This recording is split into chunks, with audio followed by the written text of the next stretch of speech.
Dikutip dari laman pu.go.id 21 September 2020, Menteri Pekerjaan Umum dan Perumahan Rakyat PUPR Basuki Hadimulyono mengatakan Kementerian PUPR akan terus melanjutkan pembangunan infrastruktur di tengah pandemi COVID-19 karena diharapkan juga menjadi salah satu pengungkit pemulihan ekonomi nasional.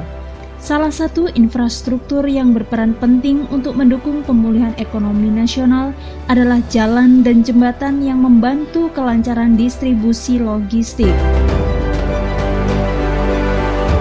Khusus untuk pembangunan jembatan, saya sampaikan ke depannya agar terus diberikan sentuhan arsitektural, seperti pada jembatan Yotefa yang ada ornamen ciri khas daerah Papua. Juga untuk jembatan Batam Bintan yang akan dibangun dengan KPBU agar ada sentuhan seninya, kata Menteri Basuki dalam acara webinar 100 tahun ITB menuju 100 tahun Indonesia, Sabtu 19 September 2020. Juga mimpi saya yang dari tahun 2005 saya hamil anak saya yang kedua, saya bantu Pak Jody untuk membuat detail desain jembatan ini, dan sekarang udah 2020, berarti sudah mendekat 15 tahun, anak saya udah kelas 3 SMP, belum terwujud juga. Jadi saya sangat berharap bahwa ini memang bisa terwujud, karena selama ini dari Batam ke Tanjung Pinang itu memang ada ferry, tetapi kalau misalnya udah malam segala macam itu ferinya kan nggak ada. Jadi kalau misalnya ada satu urgensi dan sebagainya, memang ibaratnya teman-teman di Pulau Bintan itu terkunci nggak bisa kemana-mana gitu. Kalau di atas jam 6 ferry itu kan stop.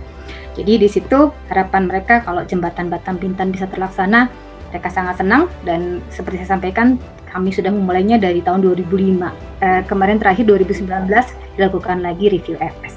Jadi kalau kita bikin jembatan ya tidak hanya jembatan saja, tapi artnya yang kelihatannya belum muncul di jembatan ini. Ya Pak. Jadi saya ingin kalau itu disentuh dengan arsitektural yang lebih bisa untuk pemandangan, karena misalnya Batam Bintan yang sekarang sedang kita upayakan dengan pembangunannya dengan KPBU.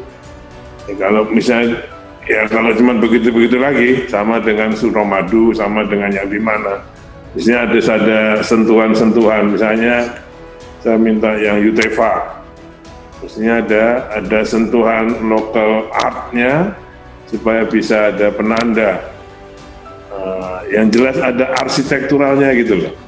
Ya, siap. Nggak lebih monumental gitu. Jembatan itu tidak hanya menghubungkan satu tempat dengan tempat lain.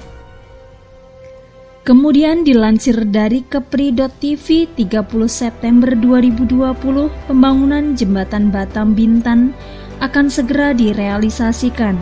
Menteri Pekerjaan Umum dan Perumahan Rakyat PUPR Basuki Hadimulyono mengungkapkan akan segera melelang proyek senilai 9,7 triliun rupiah. Jembatan sepanjang 7 km itu akan menjadi jembatan terpanjang di Indonesia, mengalahkan jembatan Surabaya-Madura Suramadu sepanjang 5 km.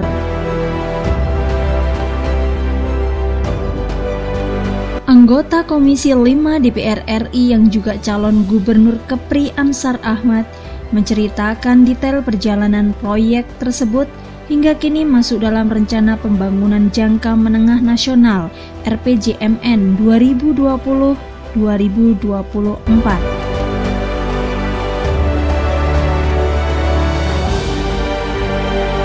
Jembatan Batam Bintan nantinya akan menghubungkan 4 pulau, yakni Pulau Batam di Tanjung Talok, Pulau Ngenang, Pulau Tanjung Sau, dan Pulau Bintan di seri Kuala Lobam.